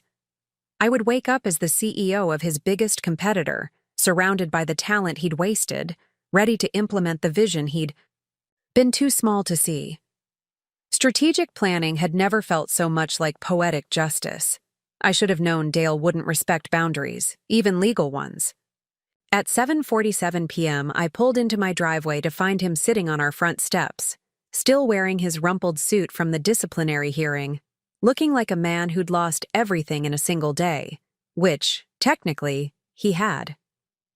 "You blocked my number," he said as I approached, his voice a mixture of accusation and desperation. "I blocked my husband's number," I replied, pulling out my keys. "I don't have a husband anymore." "Amara, please, we need to talk about this like adults." The audacity was breathtaking. After months of lies, systematic betrayal, and professional sabotage, he wanted to talk like adults. "Adults don't steal credit from their colleagues," I said, unlocking the front door. "Adults don't conduct affairs with their assistants. Adults don't try to eliminate their wives from their own careers." Dale followed me inside, and I noticed how different our house looked now. Not like a home, but like a stage set for a marriage that had never really existed. "I know you're angry about Sophia, but—" "I'm not angry about Sophia," I interrupted, setting my purse down. "I'm angry about the systematic theft of intellectual property. I'm angry about you planning to eliminate my position while pretending to be my loving husband. I'm angry about you recruiting my colleagues to build your career on stolen work." Dale's face went pale. "How do you know about your shadow organization? About the 8 months of coordination with Sophia to steal credit? About your plan to rewrite departmental history?" I pulled out my phone and showed him the press release Harrison had sent. "About my new position as CEO of Titan Industries?" He stared at the screen, his expression cycling through disbelief, anger, and something that looked like fear. "You're working for Harrison Reed, our biggest competitor?" "I'm not working for anyone, Dale. I own the company now. Harrison sold it to me." The lie came easily, and I could see it hit him like a physical blow. He sank into our leather sofa, the one we'd chosen together 3 years ago, looking smaller and more defeated than I'd ever seen him. "This is about revenge," he said quietly. "This is about consequences," I corrected. "You made choices, Dale. You chose deception over honesty. You chose career advancement over professional integrity. You chose a 23-year-old assistant over a 20-year marriage. I'm just responding to the choices you already made. I never meant for it to go this far. You meant for it to go exactly this far. You planned every step, eliminating my position, promoting Sophia, taking credit for everyone's work. The only thing you didn't plan for was getting caught." Dale stood up, pacing to the window that overlooked our perfectly manicured yard. "What happens now? Now you face the consequences of your choices. Meridian is conducting a legal review of intellectual property theft. Your professional reputation is destroyed, and your wife is filing for divorce on Monday morning." He turned to face me, and for a moment I saw a flicker of the man I'd fallen in love with 20 years ago. Vulnerable, uncertain, almost human. "I know I made mistakes, but we can work through this. Marriage counseling, couples therapy. We can rebuild." "Dale." I stood up, my voice firm but not unkind. "You didn't make mistakes. You made strategic decisions over months of careful planning. You systematically eliminated me from your future while pretending we still had one together. There's nothing left to rebuild. And if I fight the divorce, if I contest the property division," I smiled, recognizing the Dale I'd known best. The one who always looked for angles, leverage, ways to win, even when he'd already lost. "Then you'll discover that the woman you tried to eliminate from your career is much better at strategic planning than you ever realized." He stared at me for a long moment, and I could see him processing the transformation, finally understanding that the supportive wife who'd always smoothed his way was gone forever. "I loved you," he said finally. "You loved having me," I replied. "There's a difference." After he left, I walked through our house one last time, seeing it clearly for what it had always been, not a home built on partnership, but a monument to Dale's ambitions, furnished with my unacknowledged sacrifices. By Monday, I would be announcing Denver, Angela, and Archie as my executive team. By Tuesday, I would be meeting with the clients Dale thought he controlled. By the end of the month, I would be competing directly with Meridian Technologies using every innovation Dale had suppressed. The confrontation was over. The real victory was just beginning. Monday morning arrived with the kind of crisp October clarity that made Seattle look like a city of infinite possibilities. I stood in my new corner office at Titan Industries, watching the press coverage of my appointment spread across business news sites like wildfire. "Former Meridian VP takes helm of Titan Industries," read the Seattle Business Journal headline. The article was diplomatic but telling. Santos brings extensive strategic development experience and a deep understanding of Pacific Northwest technology markets. What it didn't say, but what everyone in the industry would understand, was that Meridian's loss had just become their biggest competitive threat. My assistant knocked. "Ms. Santos, your 9 a.m. is here." 3 of Meridian's most important clients filed into my office, representatives from Henderson Tech, Pacific Solutions, and Northwest Digital. Companies I'd spent years building relationships with, accounts that had generated over $200 million in revenue under my strategic guidance. "Congratulations on the new position, Amara," said James Henderson, CEO of Henderson Tech. "Though I have to say, we're concerned about the transition at Meridian." "What kind of concerns?" I asked, though I suspected I already knew. "Dale Richardson called me personally on Friday evening," said Patricia Chen from Pacific Solutions. "He was erratic, talking about client relationship changes, personnel disruptions. He seemed to be suggesting that key strategic initiatives might be compromised." I wasn't surprised. Dale's desperation had predictably led him to try poisoning the relationships he'd never actually built. "He also mentioned that you might be in a compromised position due to personal conflicts," added Marcus Webb from Northwest Digital. "Something about divorce proceedings affecting your professional judgment." The room fell silent. These were sophisticated business leaders who'd worked with me for years. They knew exactly where the strategic insights had come from, regardless of whose name had been on the presentations. "Gentlemen, Patricia," I said, leaning forward, "let me be direct. Dale Richardson was terminated from Meridian on Friday for systematic intellectual property theft and misappropriation of strategic contributions. The work you've valued over the past several years, the innovative approaches that saved your companies millions in operational costs, the market analysis that positioned you ahead of your competitors, that work came from my team and me." I opened my laptop and pulled up detailed project files. These are the original strategic documents with timestamps and contributor attribution. You'll notice that the insights you implemented successfully originated from specific team members: myself, Denver Walsh, Angela Park, Archie Thompson, all of whom are now part of Titan Industries' executive leadership. James Henderson studied the documents. "This is comprehensive strategic analysis, far more detailed than what we typically received in final presentations." Because Dale simplified and rebranded our work for board presentations, often removing the innovative elements that made the strategies effective. Patricia leaned back in her chair. "So, when you say Dale was terminated for intellectual property theft?" "I mean exactly that. 8 months of documented evidence showing systematic appropriation of team contributions, coordination with his assistant to claim credit for others' work, and plans to eliminate the actual contributors once he achieved executive leadership." The implications hung in the air. These clients had built their strategic partnerships based on work that Dale had stolen. relationships he'd claimed but never actually developed. "What happens to our accounts at Meridian?" Marcus asked. "That's not my decision to make," I replied.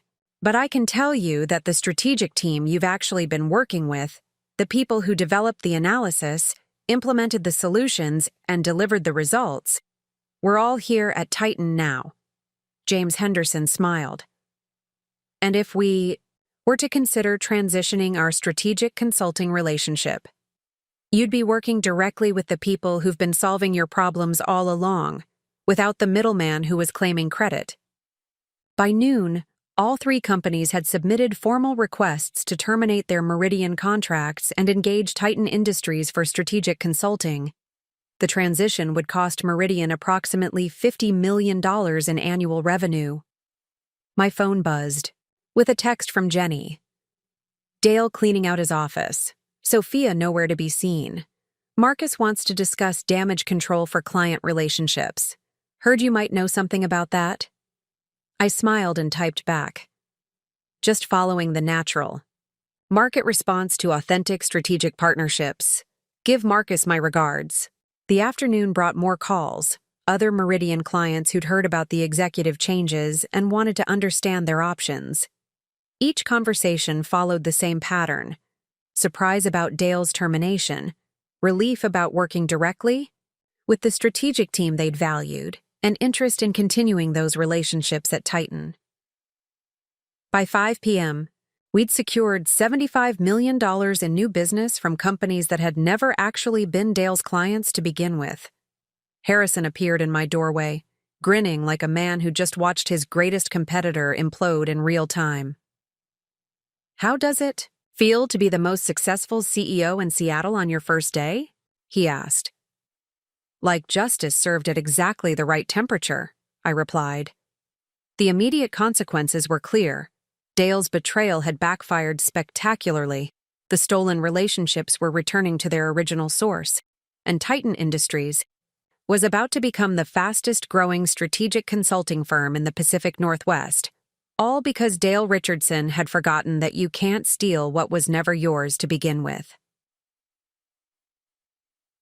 3 months later, I stood before the Seattle Chamber of Commerce, accepting the Executive Leadership Excellence Award while Dale sat in his studio apartment in Tacoma, unemployed and facing mounting legal bills.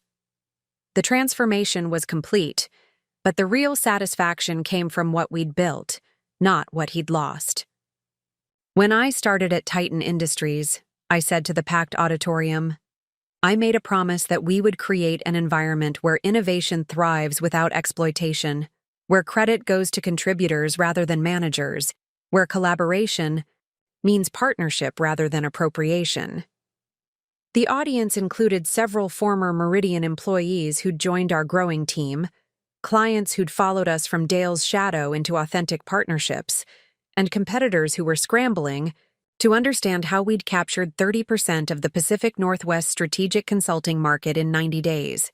Tonight, I'm proud to announce that Titan Industries has achieved something unprecedented in our industry: 100% employee retention, 97% client satisfaction, and revenue growth of 400% in our first quarter under new leadership. The applause was genuine, but the real victory was sitting in the front row: Denver, Angela, and Archie, finally receiving recognition for innovations that had been suppressed for years. Angela's digital marketing platform had just won the YESI Industries Innovation Award. Denver's client relationship model was being studied by business schools. Archie's predictive analytics had saved our clients $50 million in operational costs. After the ceremony, Harrison approached with 2 glasses of champagne. "Remember when you asked if I was orchestrating Dale's downfall or just documenting it?" "I remember." The answer was neither. I was creating space for talent to flourish. Dale's downfall was just the inevitable result of his own choices catching up with him. My phone buzzed with a news alert. Former Meridian executive faces criminal charges in intellectual property theft case. The article detailed how the FBI's investigation had uncovered Dale's systematic appropriation of copyrighted strategic materials, falsified attribution in client presentations, and conspiracy to defraud both the company and individual contributors. Sophia had apparently turned state's evidence in exchange for immunity, providing detailed testimony about Dale's instructions to steal and rebrand other people's work. Her cooperation had strengthened the case against him while destroying any remaining pretense about their relationship. "Any regrets?"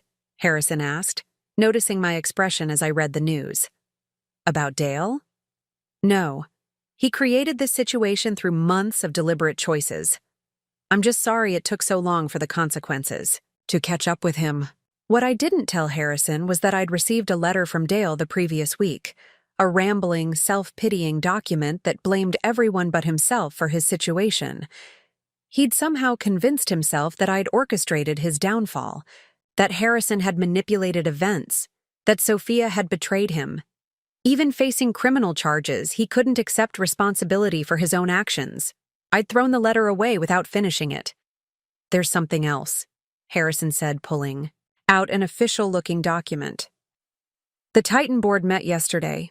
They've approved your proposal to establish the Santos Innovation Fund, $10 million to support young professionals from underrepresented backgrounds entering strategic consulting.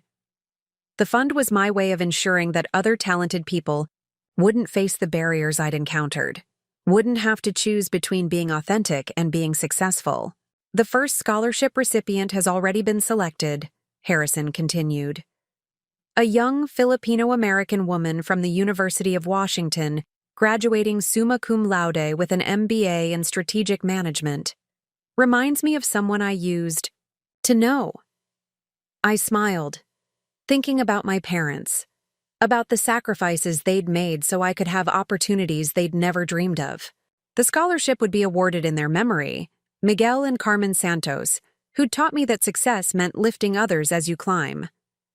My assistant appeared at my elbow. "Ms. Santos? There's a call for you." "Bobby Santos." I excused myself and took the call in a quiet corner. "Congratulations, sis." My brother's voice was warm with pride. "Mama and Papa would be over the moon seeing you tonight." I wish they were here to see it. They are here. Every time you choose integrity over convenience, every time you build something instead of tearing something down, every time you remember where you came from, they're right there with you. As the evening wound down, I drove through Seattle's downtown core, past the Meridian building where Dale had once expected to rule, past the coffee shop where Mrs. Patterson had offered her wisdom about second chances, past all the landmarks of my old life. I wasn't the same woman who'd discovered her husband's betrayal 4 months ago. That woman had been defined by her relationships, her partnerships, her role as half of someone else's success story. I was Amara Santos now, CEO, leader, architect of her own extraordinary destiny, and I was just getting started. The best revenge hadn't been Dale's destruction. It had been my transformation into everything I'd always been capable of becoming. 1 year after Dale left me for his 23-year-old assistant, I stood in the penthouse office of the building I'd just purchased, the same building that housed Meridian Technologies 15 floors below. The symbolism wasn't lost on anyone, least of all me. Titan Industries now employed 200 people, including 30 former Meridian employees who'd followed genuine leadership over stolen credit. We'd become the fastest-growing strategic consulting firm on the West Coast, with offices in Portland, San Francisco, and Vancouver opening within the month. Dale Richardson, meanwhile, had just begun serving an 18-month sentence for criminal intellectual property theft. Sophia Blake had disappeared entirely after her testimony, her influencer dreams replaced by the reality of being unemployed and unemployable in the tech industry. But their fates weren't what defined my success. What mattered was the culture we'd built. A place where innovation flourished without exploitation, where talent was recognized regardless of its source, where collaboration meant genuine partnership rather than sophisticated theft. The final quarter numbers are in, Denver announced, entering my office with Angela and Archie. We just became the third largest strategic consulting firm in the Pacific Northwest. And the fastest growing, Angela added, grinning. Plus, 3 more Meridian clients submitted transition requests this week. I looked down at the street below, where I could see Meridian employees leaving their building at the end of another day. Some of them had reached out over the months, asking about opportunities at Titan. Others had stayed, trying to rebuild what Dale's betrayal had damaged. You know what I've learned this year? I said, turning back to my team. The people who try to steal success never actually understand what success looks like. Dale thought success was taking credit, claiming achievements, positioning himself at the top of other people's work. What is it really? Archie asked. Success is building something that creates more success for others. It's knowing that your victory lifts everyone around you, not just yourself. My phone chimed with a message from Bobby. Proud of you, sis. The whole family is. You didn't just rebuild your life. You built something that honors everyone who helped you get here. He was right. The Santos Innovation Fund had awarded 15 scholarships to promising young professionals from underrepresented backgrounds. 3 of them were now working at Titan, bringing fresh perspectives and innovative approaches that kept us ahead of the competition. Mrs. Patterson from the Grindhouse had sent a card last week. You proved that sometimes the universe pushes us off one path so we can find the right one. Your story gives hope to everyone who thinks their best days are behind them. As evening settled over Seattle, I reflected on the journey from Amara Richardson, supportive wife, overlooked partner, half of someone else's success story, to Amara Santos, CEO, leader, and architect of her own extraordinary destiny. Dale had thought he was discarding me for a newer model. Instead, he'd given me permission to remember who I'd always been beneath the compromises and accommodations of a marriage built on lies. The woman who'd clawed her way out of poverty hadn't disappeared when she became Mrs. Richardson. She'd just been waiting for the right moment to remind the world what she was capable of achieving. Sometimes the best thing that can happen to you is losing everything you thought you wanted. It creates space for everything you were actually meant to have. Dale left me for his 23-year-old assistant, thinking he was getting the promotion and the girl. Instead, I became CEO of his dream company, surrounded by people who valued authentic leadership over stolen credit. Up next, you've got 2 more standout stories right on your screen. If this one hit the mark, you won't want to pass these up. Just click and check them out. And don't forget to subscribe and turn on the notification bell so you don't miss any upload from us.